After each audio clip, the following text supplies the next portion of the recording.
तुम कंट्रोवर्सी कर रहे थे क्यों? क्योंकि ये वो लोग हैं जहां पर तुम्हारा जोर चलता है। 3 महीने पहले तुम लोगों को बोल रहे थे मेरा बाल तक उखाड़ के दिखा दे, घर घुस जाएंगे तुम, और अब सडन तुम्हारी बदमाशी खत्म होगी क्योंकि चली नहीं। तुमने फोन कराए अंदर से, चले नहीं। तुमने लोगों से वीडियोस डलवाई हैं, वो डिलीट हो गई।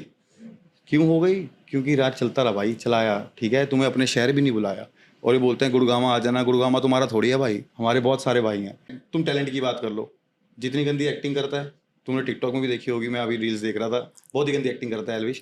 ठीक है, उतनी गंदा डांस करता है। टैलेंट क्या है? सिर्फ एक लाइन मार के लोगों को रोस्ट करना, दैट्स अ टैलेंट? नहीं है। तुमने अपना करियर कंट्रोवर्सी में चलाया और अब तुम बोल रहे हो कि मैं कंट्रोवर्सी नहीं करता। दोस्ती की बात करते हैं।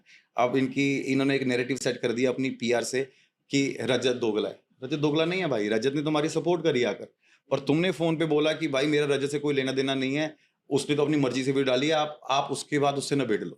जब वो तुम्हारे भाईचारे में खड़ा हो रहा है तो तुम भी तो उसकी सपोर्ट में खड़े होगे ना भाई। जब हमारे में से किसी बंदे ने फोन किया था तो उन्होंने ऐसे बोल दिया कि मेरी तो कोई लड़ाई नहीं है, रजत ने बोली है, रजत को देख लो। तुम उसको क्यों बोल रहे हो? भाई वो तो अपनी दोस्ती निभा रहा है।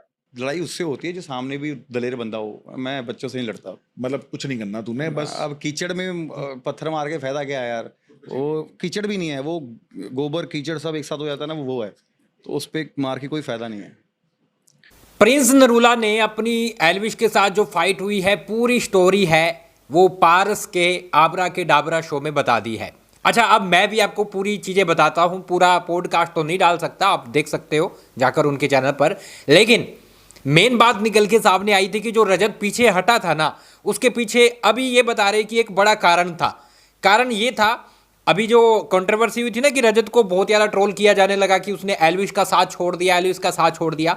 तो प्रिंस का कहना है कि भैया हमारे बंदे में से किसी ने एल्विश की टीम को या फिर एल्विश को फ़ोन किया तो उन्होंने बोला कि भैया जिस बंदे ने शुरू की है उसको जाकर देखो, यानी रजत दलाल को। अगर तुम बोल रहे हो ना 4 तारीख को वहाँ पर आना है, तो जिस बंदे ने शुरू किया है वहाँ पर जाकर उससे मिलो।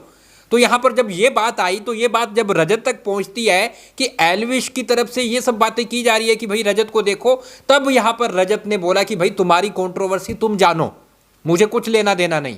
यही प्रिंस बोल रहा है कि भाई ऐसा है, उस बंदे ने तो साथ दिया था लेकिन एल्विश पलट गया और उस बंदे को ही फंसा दिया कि हमने कुछ शुरू नहीं किया, रजत ने शुरू किया था, उसको देखो, वो ही आएगा 4 तारीख को, उसके साथ निपटो। तो ये चीज़ें की है यहाँ पर। प्रिंस ने बोला कि मेरा रजत के साथ कुछ नहीं है, वो अपने दोस्त के लिए खड़ा था, तो हम उसके लिए कुछ नहीं बोलेंगे, सब खड़े होते हैं। तो अब जाकर चीज़ें क्लियर हुई कि रजत इसलिए पीछे हटा था क्योंकि एल्विश इस तरह की बातें कर रहा था। अब इस पर आप क्या बोलोगे, सच है झूठ है वो तो हमें नहीं पता, लेकिन प्रिंस इस तरह से बातें कर रहा है और वो जुड़ भी रही है क्योंकि यहाँ पर रजत दलाल भी पीछे हटा था। इसके साथ यहाँ पर प्रिंस ने एक और चीज़ बोली थी कि ये सब शुरू तब हुआ था कि जब हमारी फाइट हो चुकी थी, जो फाइनल जो फिनाले वाला टास्क था उसमें हो गई थी हमारी फाइट। मैंने वहाँ पर बोला कि भैया जब बाहर जाएंगे, जब ये टेलीकास्ट होगा उससे पहले अपन लोगों को समझा देंगे कि भाई वो सब सोल हो गया, और हमारा सोल हो भी गया था। लेकिन ये वापस आकर क्या बोलता है, स्टोरी लगाता है या फिर ऐसा कुछ करता है कि हमारी एक बड़ी फाइट होने वाली है और आर्मी तैयार रहिएगा।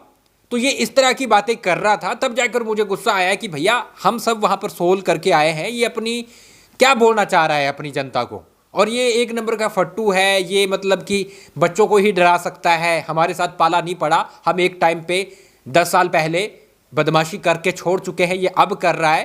तो ये जहाँ मर्जी आ जाए मेरे साथ, अकेला आ जाए, हमेशा 3-4 बंदों के साथ रहता है, अकेला आ जाए मैं इसको देख लूँगा, ये कुछ नहीं कर सकता, ये ऑनलाइन बदमाश बनते हैं।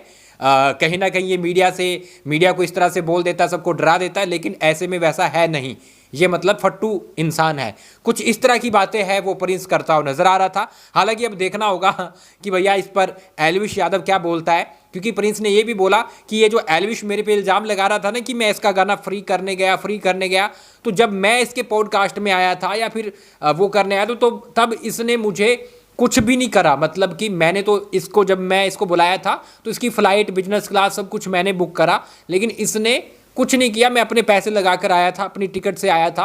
तो इस तरह की प्रिंस बातें करता हुआ नजर आ रहा था। प्रिंस बोल रहा है कि भैया ये थोड़ा ज़्यादा एटीट्यूड दिखाता है, ज़्यादा बदमाशी दिखाता है, इसकी वजह से है, वरना कुछ नहीं है। ये जो इनके ये फैन आर्मी बोल रहा है ये कुछ नहीं, ये पीआर टीम है जो इनके पीछे काम करती है। 9-9, 10-10 हज़ार रुपये देकर ये पीआर टीम काम करवाती है। फैंस इसके कुछ नहीं है, गाली जो देने जाते हैं ना वो पीआर टीम है। तो इस तरह की चीज़ें है वो बोलता हुआ प्रिंस नज़र आता है। अब देखते हैं एल्विश का क्या इस पर रिएक्शन आता है। रजत का तो देखो क्लियर कर दिया कि रजत से हमें कोई लेना देना नहीं है, लेकिन एल्विश जो जिस तरह का बनता है वो है नहीं। फिलहाल गाइज आप क्या बोलोगे लिख डालिए। मैं मिलता हूँ थोड़ी देर के अंदर। इनकी कंट्रोवर्सी अब खत्म होगी या बढ़ेगी वो पता नहीं, लेकिन ये तो बोल रहा है कि मेरी खत्म हो गई है। क्या बोलोगे लिख डालो।